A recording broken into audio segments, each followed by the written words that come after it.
Hello, hi, and greetings to you all.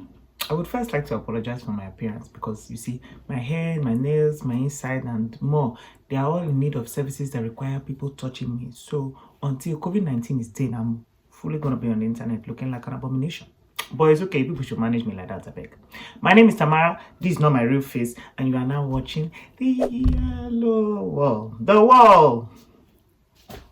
You are watching Tamara.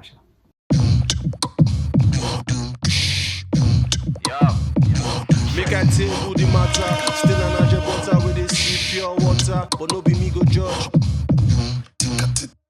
COVID-19 continues to constitute a nightmare worldwide.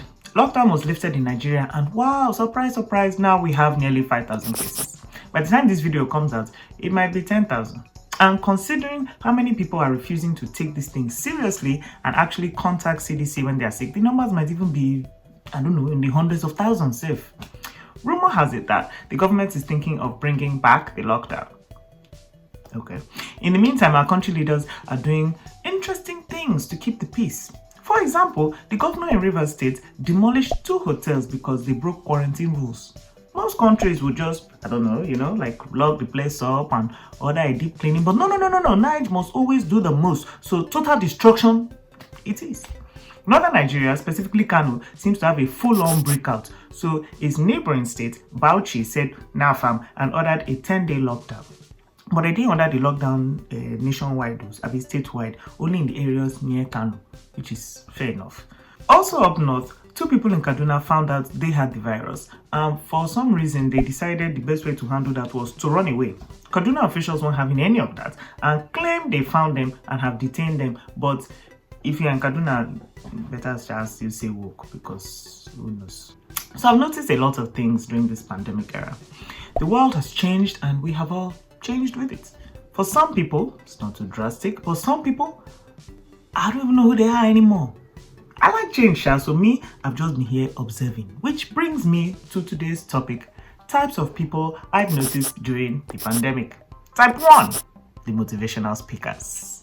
In these trying times, I understand that it's important to unite and remind each other that we're all in this together. But for some people, that is literally all they have done since March 1st, safe. Every post, every tweet, every Instagram live is them going on and on about perseverance and pushing through and doing what you can. I mean, 1 or 2 posts every now and then, I can understand.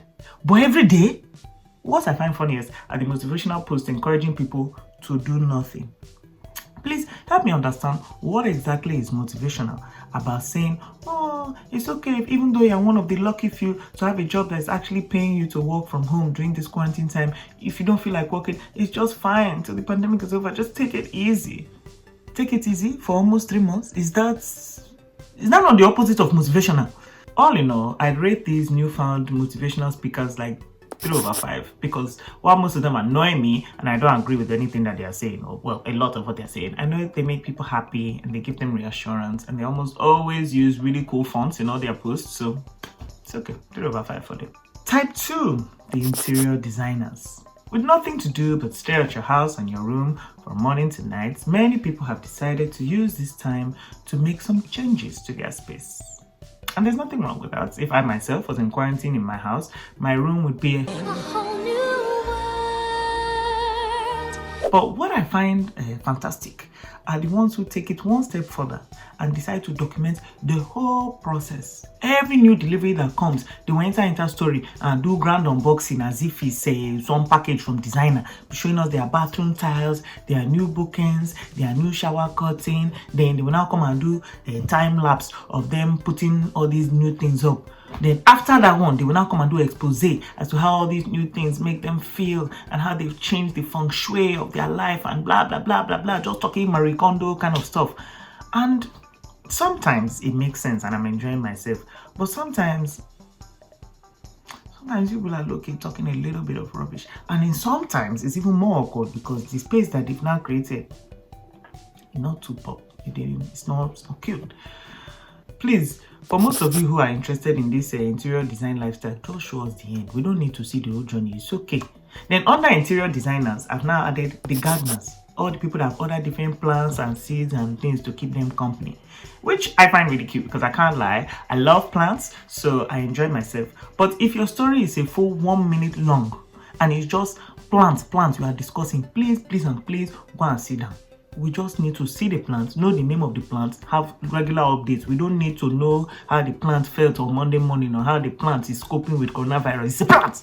Interior designers get a 5 out of 5 from me. I like them. They are using this time to be creative. They are keeping busy. They are changing their space. I love it. Most of them are talking a bit of nonsense, but I'm here for it. Type 3, influencers minus the influence. If there's one thing all of us will remember about these coronavirus times, it will be the number of live shows that have popped up out of nowhere. On Instagram, Facebook for our elderly folks, Zoom, and God knows what other apps, everybody and their daddies are looking for entertainment or looking to be entertaining. Even me, I might have done a live or 2 or 7, but some people did it because it was part of their jobs. Talk show hosts, media personalities, yellow wall hosts were just altering our usual line of work. And a lot of personal trainers and fitness instructors have turned to this modem as well to keep their clients happy. But those are the people I'm talking about. I am talking about the people who have used this opportunity to live out their influencer dreams. They started Instagram live shows and Zoom workshops. Some have even gone to go and make graphics and Insta pages to support it. And for the most part, it's late. I mean, obviously, not everyone is interesting. So some of these you people shows, okay, they are very boring. I'm not having a good time. But even those ones, they are late for helping with insomnia. So we move. All in all, guess what, bitch? Coronavirus! Shit is real! All in all, I'd give the semi-influencers a good 4 out of 5. With bars and clubs closed, any form of entertainment is welcome. I beg, come and be talking nonsense on your life. Type 4, prayer warriors. No warriors, warriors. Because these are the ones who, throughout this pandemic, their work has been to be stressed.